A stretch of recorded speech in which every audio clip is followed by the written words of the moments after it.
I just want to say I love my wife. Where is my wife? She's in here somewhere. Tracy, where are you? Like, no, she's back there. So, okay. Well, hey, yesterday we celebrated 30. We celebrated. I celebrated. I'm not sure she celebrated, but 33 years we've been married. 33 years.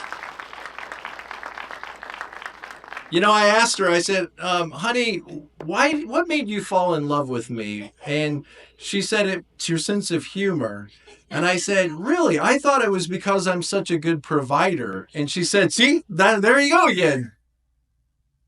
Great sense of humor. But, we were talking last night. I think we dated for about 4 years before we got married. We were high school sweethearts. I have a smile on my face, and she looks, depressed and discouraged. But don't let that mean anything to you.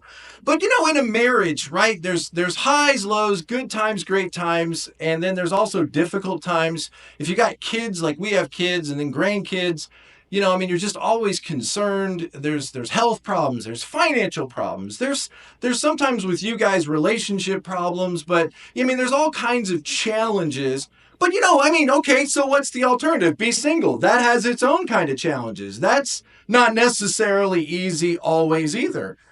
I was thinking about my older brother. He's married now and has kids, but when he was a teenager, he was kind of a loner. He was just kind of a loner. And I was not. I was the opposite, but he was kind of a loner. And I remember for high school day, they had a senior day where they went to Disney World. We went to school in Tampa, and they went across the state to Disney, and the whole senior class spent all day at Disney, and then they came home late that night, and we picked him up at school that night, and he got in the car, and mom and mom said, "Did you have a good time? Did you have a good time?" I'll just never forget he said, well, I had as much fun as you can have walking around Disney World by yourself. And I just thought, oh man, I don't ever want that to be my life. I don't, and he didn't either. But he just had a hard time making friends in high school. He made a ton of friends in college. It just, I don't know, maybe it was the kids, but whatever. It's being single's not any guarantee that is going to be easy. Or you guys that have been divorced and are single again, it's not necessarily. It's got its own challenges. It's interesting that people go to marriage because they think it's going to make them happy, and then they leave their marriage because they think it's going to make them happy. And the reality is whatever station you're in, it's got its challenges. It's got its difficulties. It's got its good times, its hard times, its advantages, its disadvantages. But one thing that you have to admit that if you guys have been married any time at all is you have to have a sacrificial giving heart. You have to not only just worried about how are they taking care of you, but you have to show up in a way that takes care of one another. You have to be a giving person. I guess you don't have to. I mean, you could just be a jerk. And some people, it seems like some people, you guys know what I'm talking about. It's the other church, not you guys, but other churches.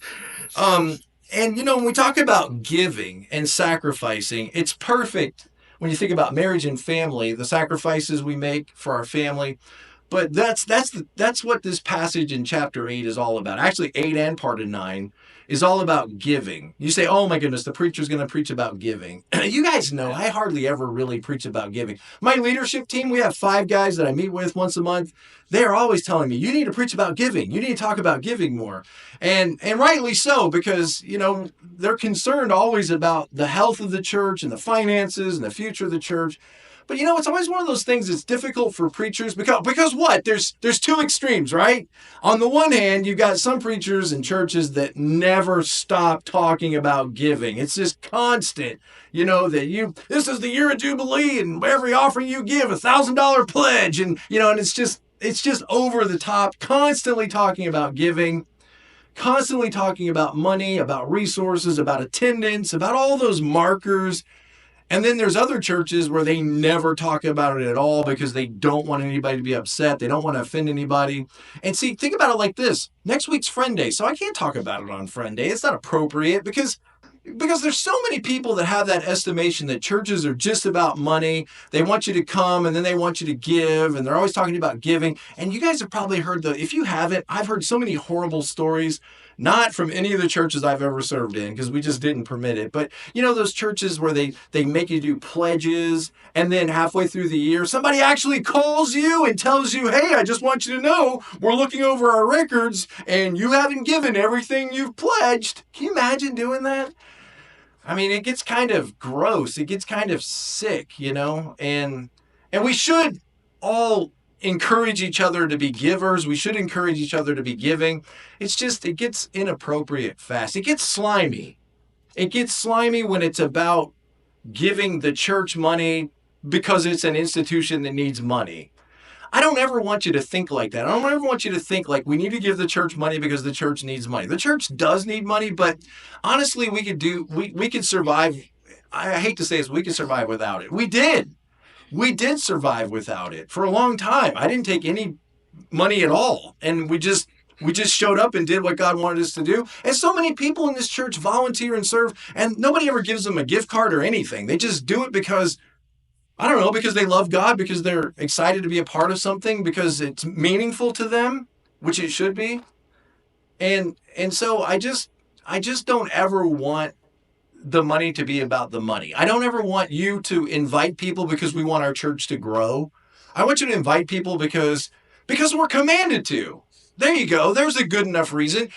God commands us to go share our faith and invite people into the kingdom. He commands us to give. And so that should be the first reason we do it, not because of some budget or some numbers on a form somewhere that say we need a certain amount of money. We do, but honestly, guys, I've seen God show up so many times in ways that you would never expect to meet needs. See, part of it is a faith problem. You guys have a faith problem, and we as church leaders sometimes have a faith problem. You have a faith problem because you think, well, I've got so much money, and if I give to the Lord's work, then will I really have enough to pay all my bills? No, you probably won't. You never do. It takes a lot of money to have no money, doesn't it? Doesn't it take a lot of income to not have anything? And no, you probably don't. That's why it's called sacrificial giving. You give not because it makes sense on paper. You give because you're compelled by gratitude and by thanksgiving, believing that God's going to work it out, that it's easier to live on what's left over than to hoard all of it and not share any of it and not allow God to receive any of that back. And so you have to live on faith, and we as a leadership have to live on faith that God's going to provide.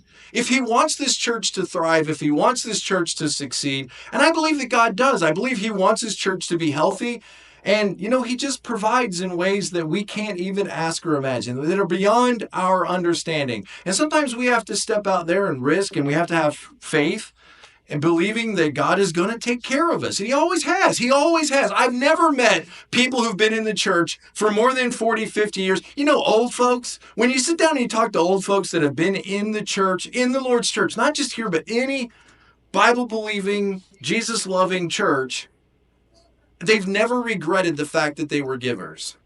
Never.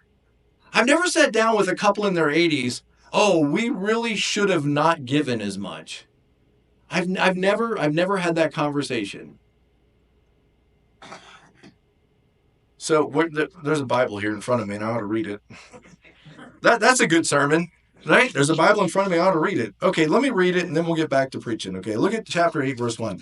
And now, brothers and sisters, we want you to know that the grace that God has given the Macedonian churches, that means nothing to you, I know, but here's what he's saying.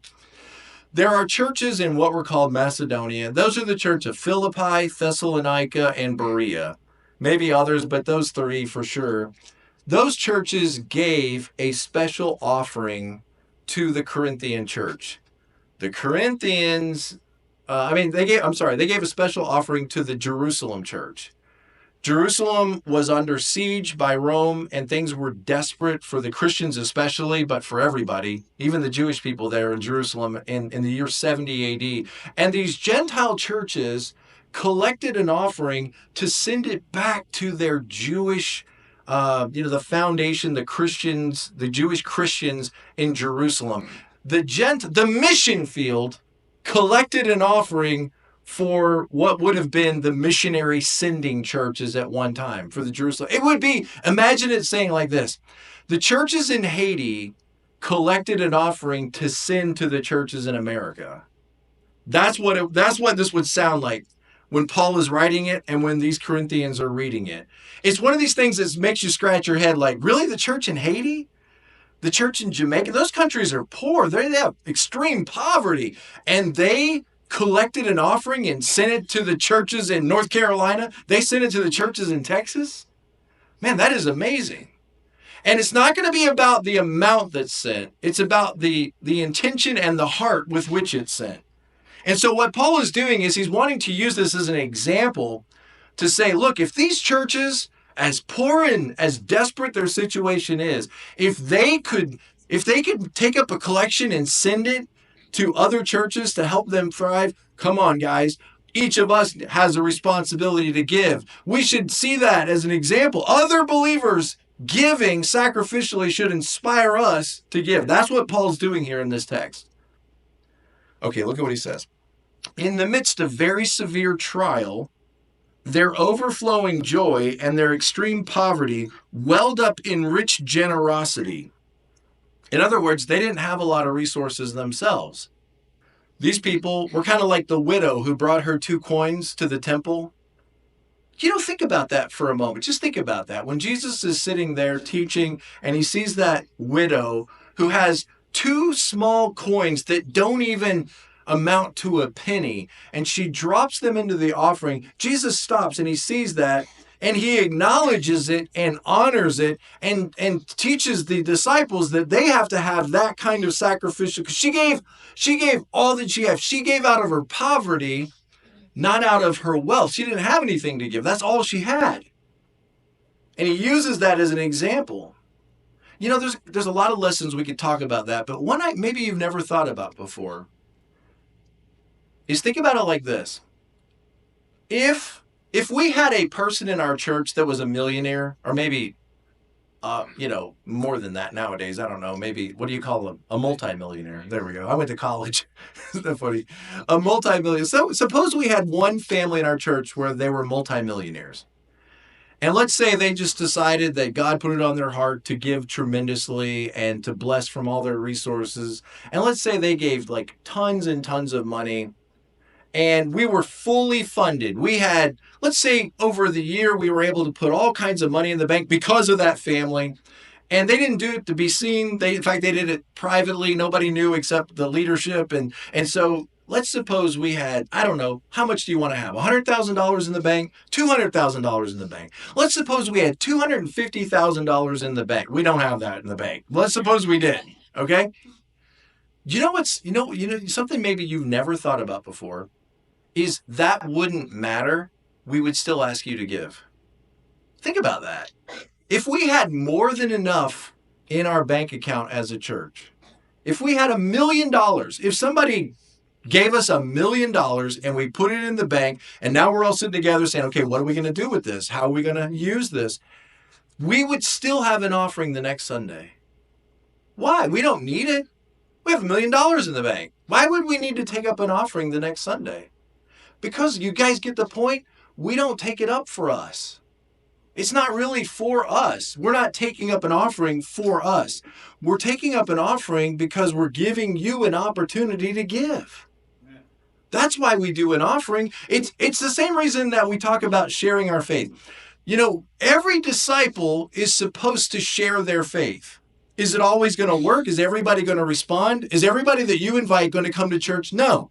But you see, it doesn't matter. Even if this building was completely, absolutely full and we didn't have another seat, we would still encourage you to go share your faith with people. We still encourage you to invite people. Why? We're full. We can't put anybody in any seats. So what are we going to do with them? Well, that's a good problem to have. You don't share your faith because you want your church to grow.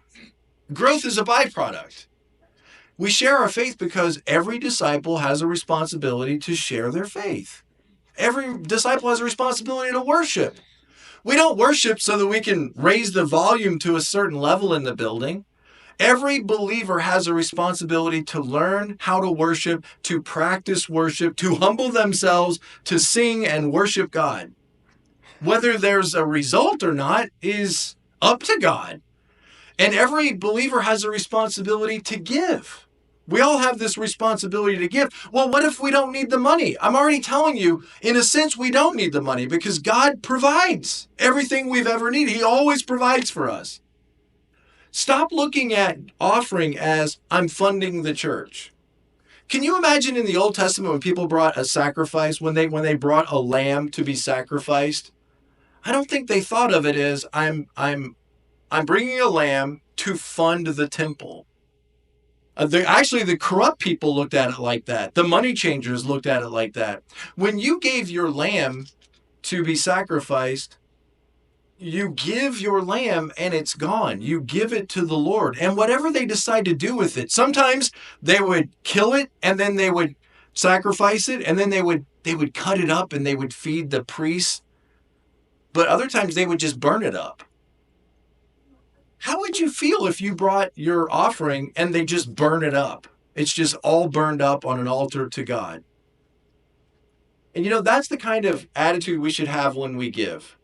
Is, here's my finances, here's my resources, whatever God puts on your heart to give, I'm going to give that to the Lord. I'm just entrusting it to the kingdom. I'm giving it to the Lord. I hope that the church leaders are responsible with it. If they prove that they're not responsible, then maybe I don't give to that church anymore. Maybe I can't attend that church. But if the church leaders are responsible with using those resources appropriately, I'm going to give with no strings attached because I'm not giving to Tom. I'm not giving to the leadership. I'm not giving to Mercy Church. I'm giving to the Lord. And this, I think every preacher can preach this with a certain level of genuineness. Because it takes us out of the equation. It takes paychecks out of the equation. It takes bills and rent or mortgages or air conditioner bills or children's ministry trips. It takes all of that out of the equation. It just says, I have responsibility to give. Why? Because God has given so much to me. I don't give to be blessed. God does bless us through our gifts, but that's not the reason to give so that I'll be blessed in some way. We're already blessed. We forget how blessed we are. We give from that blessing, not to try to trap God into giving us something back. We give because we love Him. Why do you give presents on Christmas to your kids? So that you can manipulate them to clean their rooms? So that you can manipulate them to love you? You give presents because you love and because so much has been given to you. Now, if you don't understand what God's given to you, it's probably going to affect your level of giving yourself. Okay, I got to keep reading because I'm not going to get it done. For I testify they gave as much as they were able. Do you hear that? How much did they give? As much as they were able. So you can't necessarily worry about what everybody else is giving. I'm not a giver at church, but I want to know who is. And honestly, guys, I never look at the finances. So if you're trying to impress me by how much you give, you're not, because I don't ever look at that. I never know who gives what. Somebody does, but it's not me. I've never wanted to know that information. I don't want it to affect how I treat anybody. I want to treat everybody as though all of you are loved by God and all of you are children of God. And I don't want to in any way have any favoritism thoughts or anything about you. And so I just never look at that. I let other people entrust them to do that work. I don't know any of that. So if you don't give, I don't think bad of you because I don't know that. And ultimately, it's not my business, it's God's business and your business. But it is encouraging when you see other people giving. When you feel like you're the only one, you feel like, why am I doing this? But when you see, no, there's many people together all bringing something. Think about like a potluck dinner. Man, I've had some interesting potluck dinners in 30 plus years of ministry. You guys that have been in church for a long time, we used to be in a church that had a lot of young families, just tons of young families. They do terrible potluck dinners. Terrible. They got too many kids. They don't have time to make stuff. I remember the ladies are in the, and there's always like a couple of guys, they're in the kitchen. They're getting everything ready for the dinner after church. This is me getting food ready for, and I remember a lady, she had like 5 kids and she brought in a bag of oranges and says, hey, I wanted to give this to the dinner for church today. I'm like, That's a bag of oranges. Who brought you? That's not helpful. How is that helpful? Bring food. Get a casserole. I didn't say any of that. That's just what I was thinking. But, whatever. People bring whatever they can, and God makes it enough. Sometimes he didn't make it enough. I actually had to go to McDonald's and pick up hamburgers and bring them back because we just ran out. Now, old people, they know how to do potluck dinners. Bake those pies, Lorraine. Those people know how to do a potluck dinner. Young people, not so much. But notice, they gave as much as they were able, and then watch this, even beyond their ability. See, you hear what he's saying there? God somehow makes us able to do more than we can do on our own. If you look at what we can do, there's only so far. We only have so much talent. We only have so much ability. We only have so much resources, and then we're tapped out. But see, it's not just us. God is in this too. God is with us, and God somehow takes 5 loaves and 2 fish, and he somehow makes it enough. He somehow provides. And if you're not sacrificing, let me say it this way, if you're not sacrificially giving, then you're expecting somebody else will be. If you don't sacrifice, somebody else has to. What if we all just sacrificially give? We would have all the resources we would ever need. We would have more than enough, and we would be able to do things we're not yet able to do.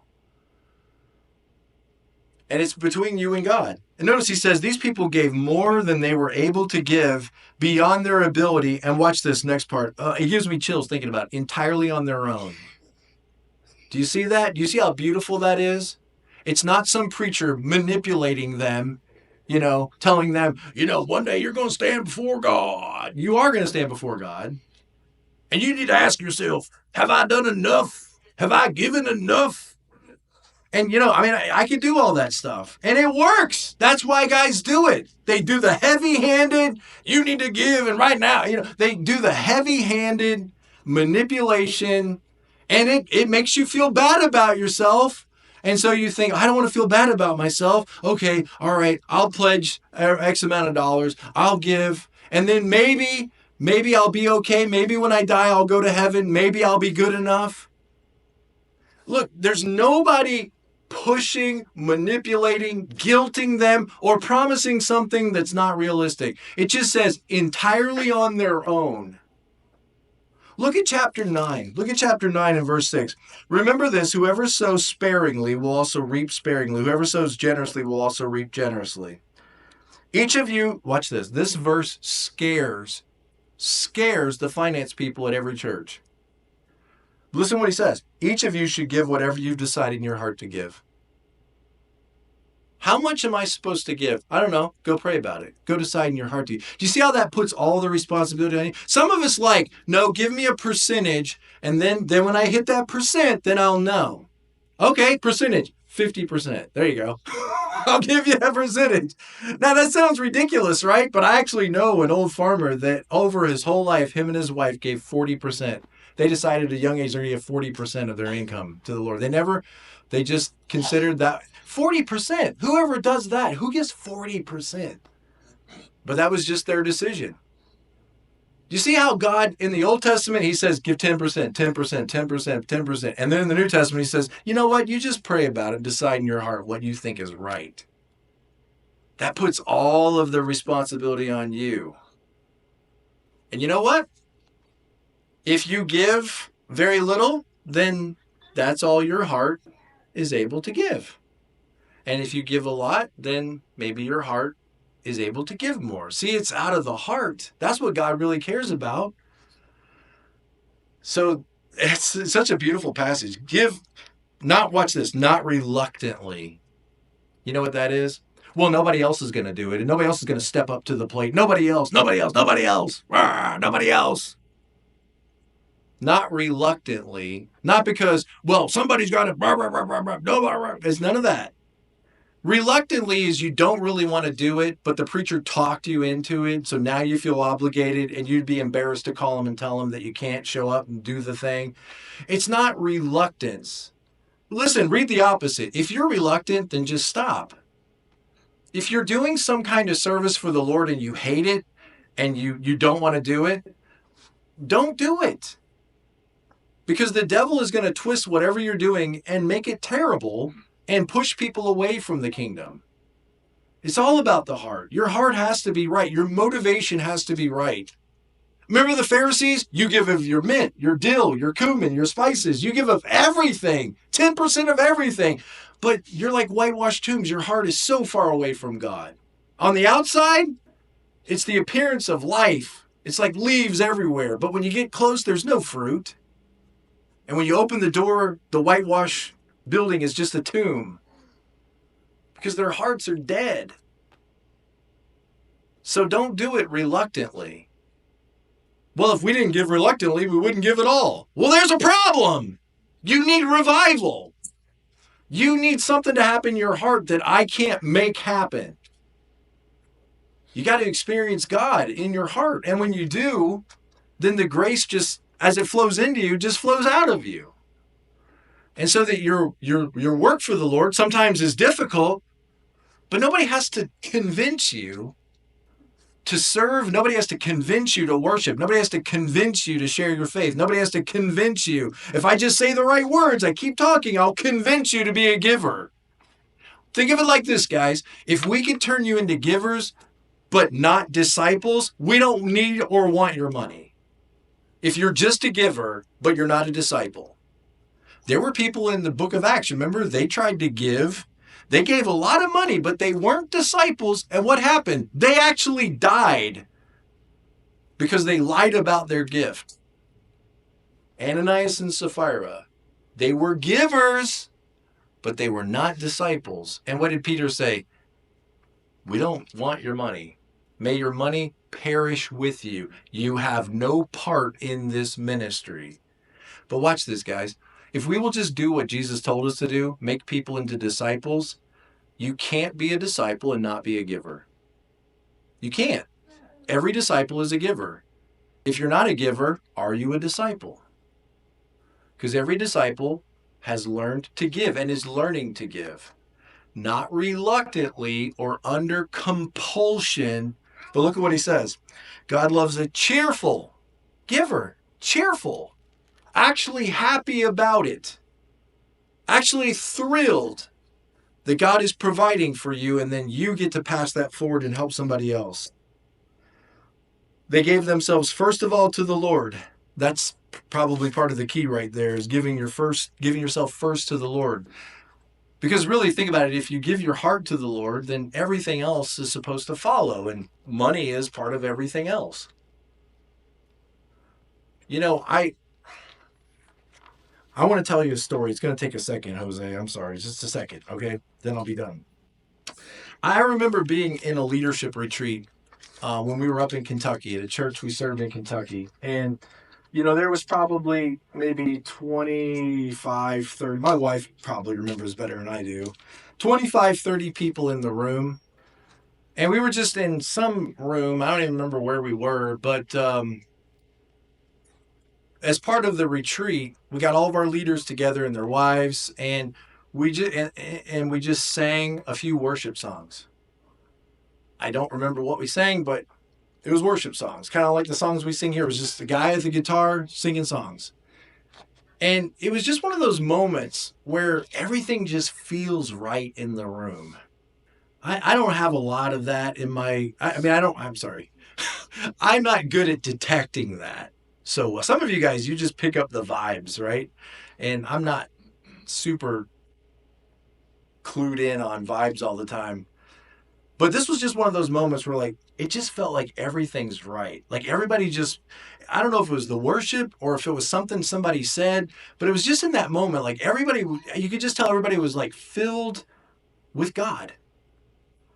And I did something I almost never do. I don't know that I've ever done it. I don't know that I've ever done it since. But in that moment, I just said, guys, I feel like God is putting on my heart that somebody in this room is having some bad financial problems. I'm not one of those people that, you know, I got a word for you, brother. You need to leave your wife. I'm not that guy, right?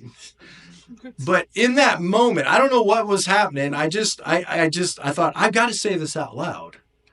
I don't want to say this out loud. I don't have any evidence to support this fact, but I just feel like it's on my heart. And I am the pastor, so maybe I should follow this. And I said, guys, I feel like for whatever reason, we need to take up an offering right now. I've never done that. I've never done it since. We need to take up an offering right now.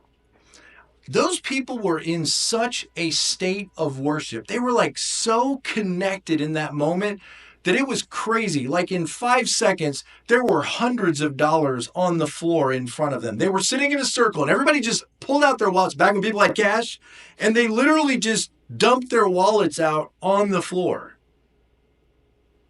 And we had no idea who needed help.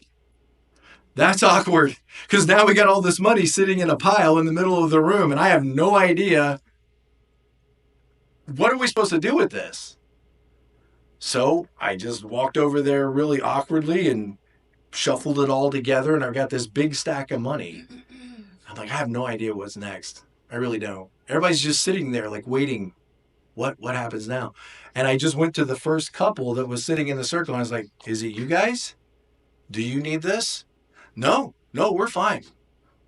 Okay. Is it you guys?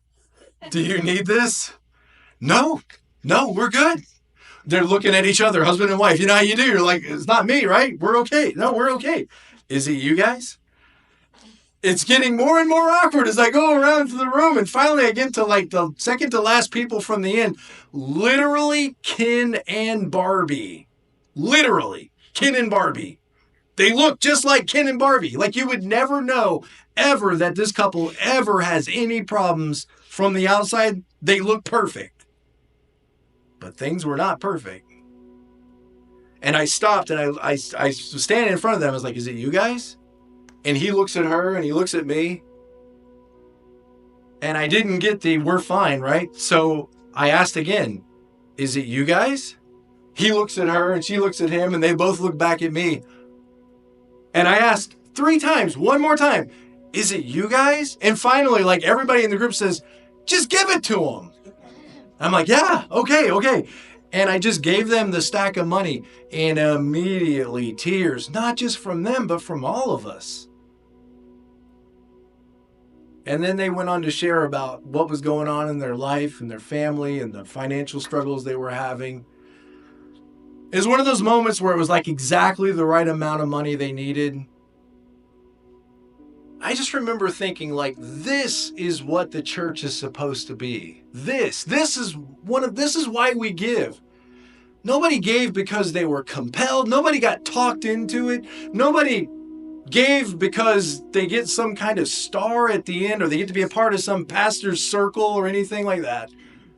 They just gave because they were moved by the Spirit of God to give, not even knowing where it was going. They said, here, kill my lamb, kill it. I don't know what you're going to do with it. Take my lamb and kill it. And I just saw the blessing that the whole church, that whole group was to one of their own. And I thought, man, if this is what the church was, everybody would be here. Everybody in the community, everybody in the city, everybody would want to be a part of this. It was pure. It was holy. It was love. It was giving. Why would I not want everybody in this room to experience that? Why would God not want you to be a part of that? Why would that be a hard message for a preacher to preach? Why would we feel awkward about that? It's like, we feel awkward telling you to stand up and sing? Well, some people don't like to sing. Some people are uncomfortable singing. Okay, then maybe you just need to listen for a while. And if you're uncomfortable giving, that's okay. Maybe you just need to receive for a while. But at some point, you got to start singing. At some point, you got to start serving. At some point, you got to start giving.